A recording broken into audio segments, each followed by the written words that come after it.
Hi, I'm Mike from 1A Auto. We've been selling auto parts for over 30 years.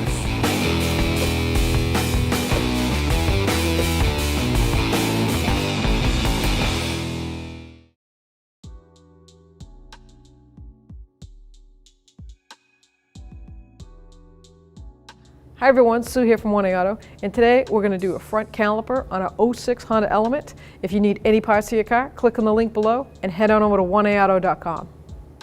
To remove the tire, you need a 19mm socket. I have the vehicle has weight on it so that I can loosen up each lug nut as I go around.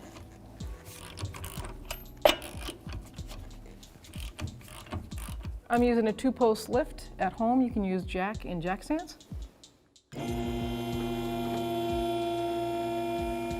Now I have it up in the air, I'm just going to remove all the lug nuts. Beautiful. Now we can discard the hubcap. I'm going to install our tool that we sell here on 1A Auto, and it is a hose crimper.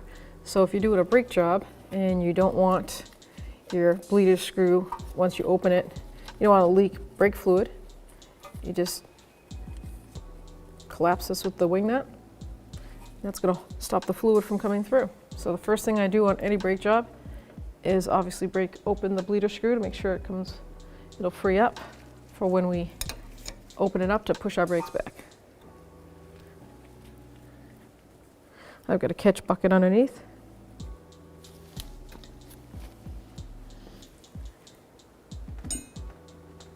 So I know the bleeder screw opens up, so I'm just going to snug it down.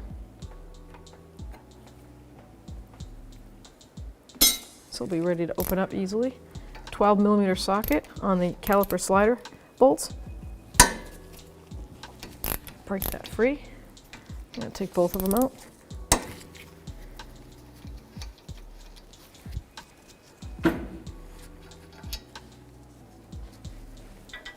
I'm going to take a pry bar and pry that caliper off the bracket.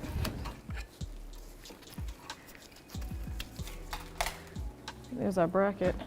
I'm going to use my caliper hanger, which I did get at 1A Auto, and that way I can hang it up here and out of the way. Now I have exposed the caliper bracket. I've got 2 mounting bolts here. I'm going to use a 17mm socket. I'm going to break the caliper bracket free.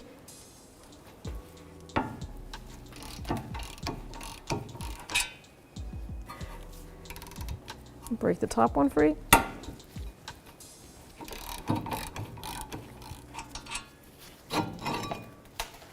And then we have the caliper bracket with the pads in it.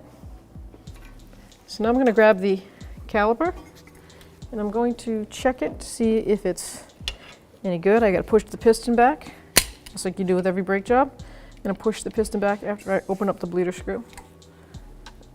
So I'm going to put my little C-clamps in there that I have.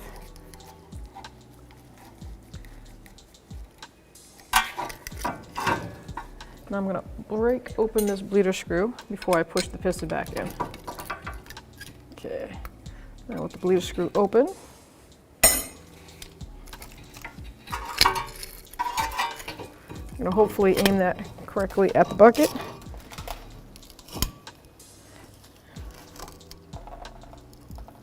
Wow, this thing's going back really hard.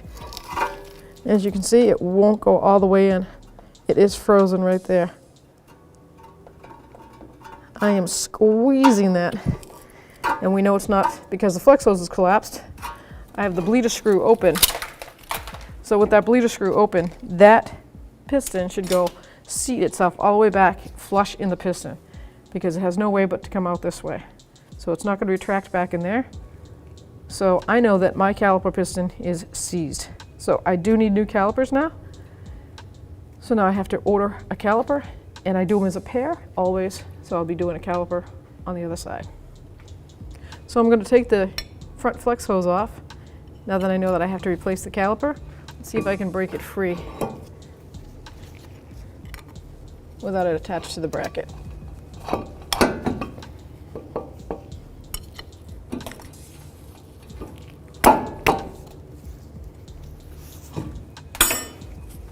Okay, kind of got my catch pan underneath.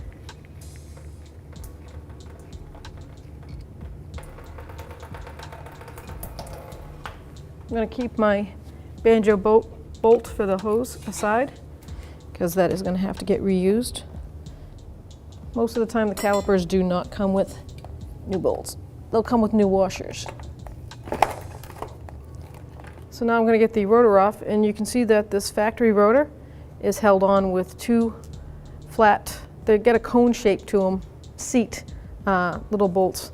So we use a pneumatic screwdriver, which is a hammer type. So you put the pressure on it and it spins and unlocks it. And we'll get this bottom one.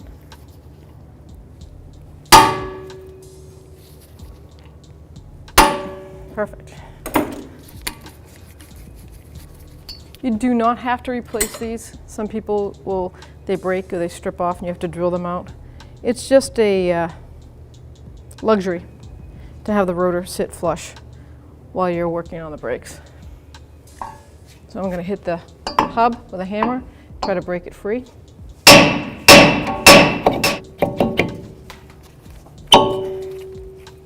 We're not going to use the rotor, so feel free to hit the surface.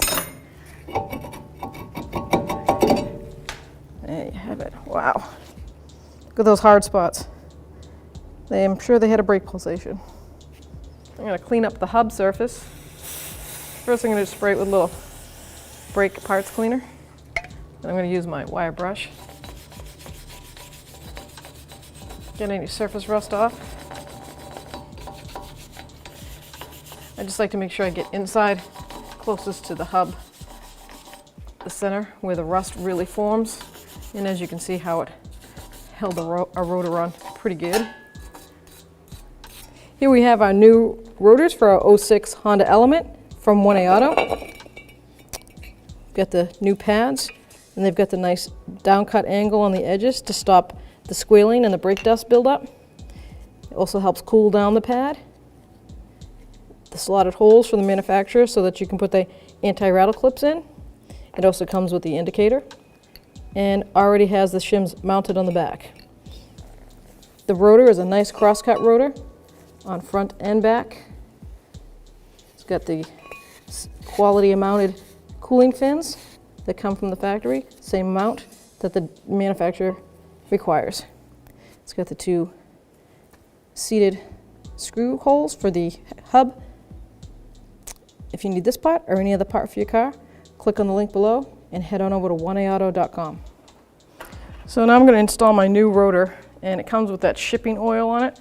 So I just put it on the hub backwards like this so I can spray it. And now I can flip it around. And before I do that, I'm going to put some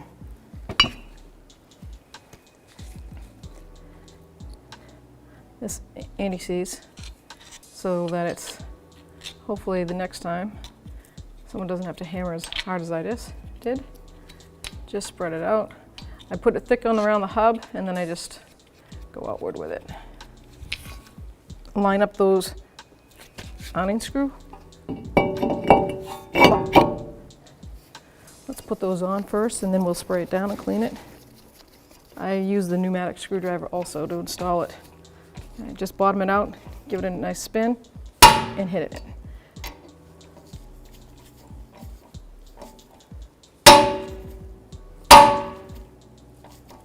See how that,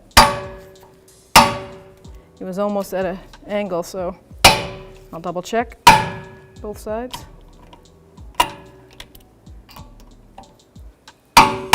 Perfect. Now I can clean the surface. So now I've got a new caliper, and I'm going to put some caliper grease on the bottom part of the caliper bracket where the tins are going to sit. That hopefully in the future stops it from rusting and corroding the tins.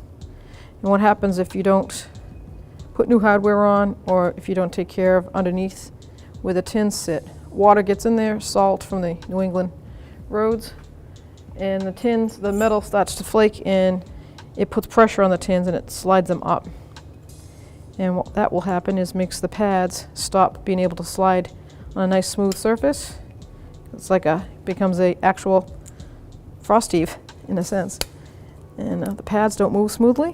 When that happens, you have premature wear on the pads.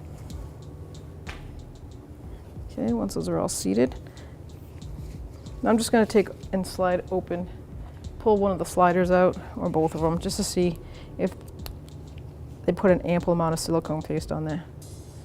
I'm going to put a little more because when I pulled that out, I could actually feel it rubbing against the metal. I like to add mine right to the boot.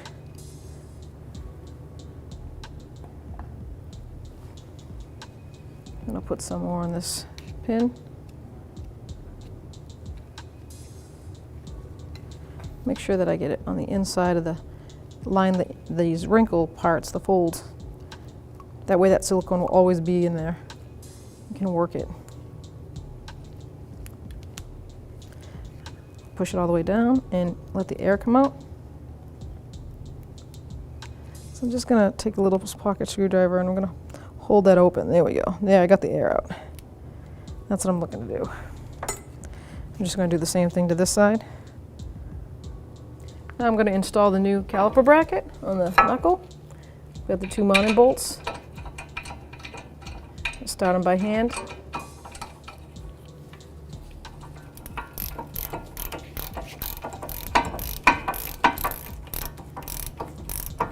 So now I'm going to torque the caliper bracket to the knuckle in the 17mm socket, and it is 80 foot-pounds.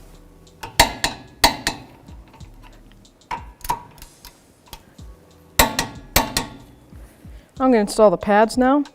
So the one without the indicator is the outside one. So I'll slide that right in the spot. And then I'm going to put the inner one in. Sometimes you have to just take a little screwdriver and push the tin back into place. There we go. So we're going to put the anti-rattle pins in, clips, butterflies, springs, whatever you want to call them. They go in those slots that are provided in the pads, and you collapse them, line them up. Now, I strongly recommend you hold on to the pad because it will just push them right out. So now I can install the actual caliper. The piston's already back, it's pushed back from the factory when they rebuild it. Let's see, it comes with a nice new piston and seal. I'm going to slide that right on so that the pad doesn't pop out again. You're going to turn the bracket. The slider pin has got a flat spot on it. I'm going to put the top bolt in. Now I'm going to put the lower bolt in. And you'll see what I mean by the flat spot. See, there's one right there and one right there. So they angle it like that. They have a spot to sit on the caliper. That's a 12mm socket. I'm just going to snug it down because I'm going to torque it to the specs, which is 25 foot-pounds.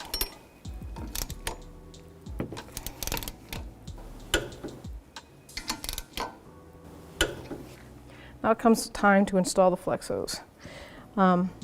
This caliper did come with a new banjo bolt, so make sure you get no dirt on the threads, and a new copper washer that it supplies with. And we're going to look at this hose and make sure that the old copper washer is not stuck on it.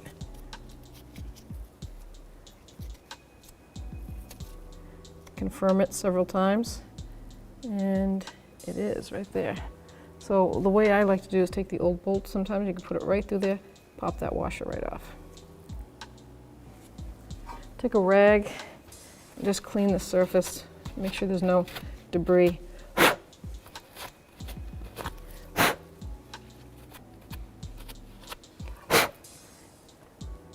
Take the new bleeder screw, bolt, banjo bolt, slide it through.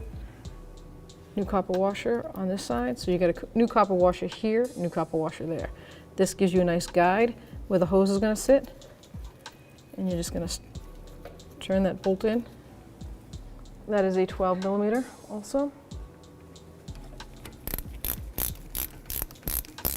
I want those copper washers to seat, so once it bottoms out, I'm going to tighten this to a good taut feeling, and I know that those copper washers have been seated properly.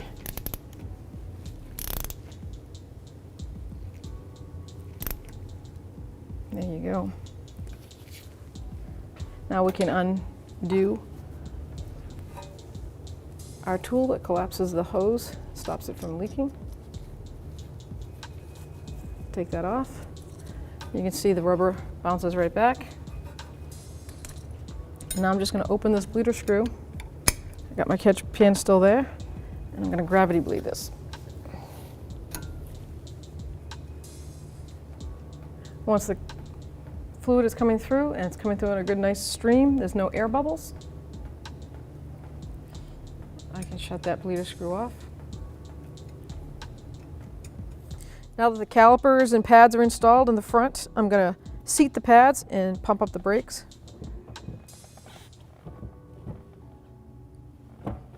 Let's check the brake fluid. So the manufacturer recommends .3, which I'm going to put in, and this is the diaphragm. It goes down by suction when the brake fluid is low. So I just push it gently back into place. Make sure there's no chunks of dirt or anything, or distant debris. So it's .3 brake fluid. I'm going to fill it up to the full line, which is on the side here. You can see it starting to come up. I'm going to reinstall the cap. Let's get these offsets. See how they're angled? So they lock them down. And then it just kind of sucks it down. Then they're good. I'm going to gravity bleed one last time. I'm going to open up the passenger front bleeder screw. Let's see if I can get it there.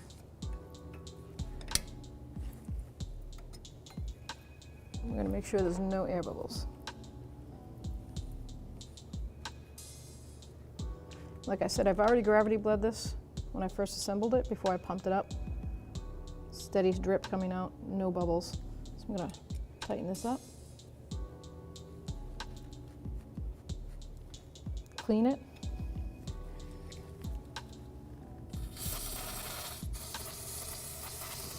Make sure you get with a banjo bolt, make sure that's nice and clean.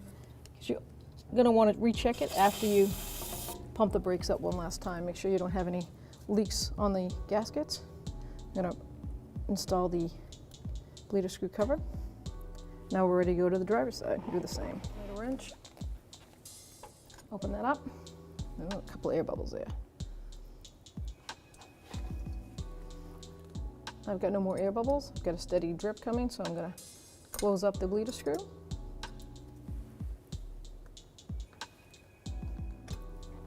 Make sure that's tight. Clean it up.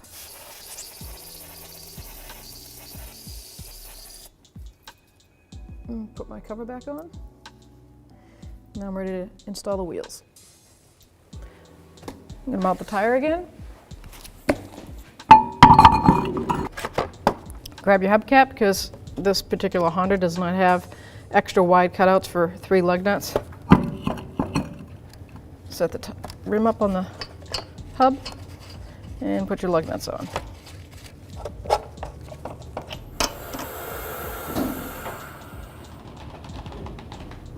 So the wheel torque, I got the weight of the vehicle down on the tire, and I'm going to torque up the wheels. And the wheel torque manufacturer spec is 80 foot-pounds.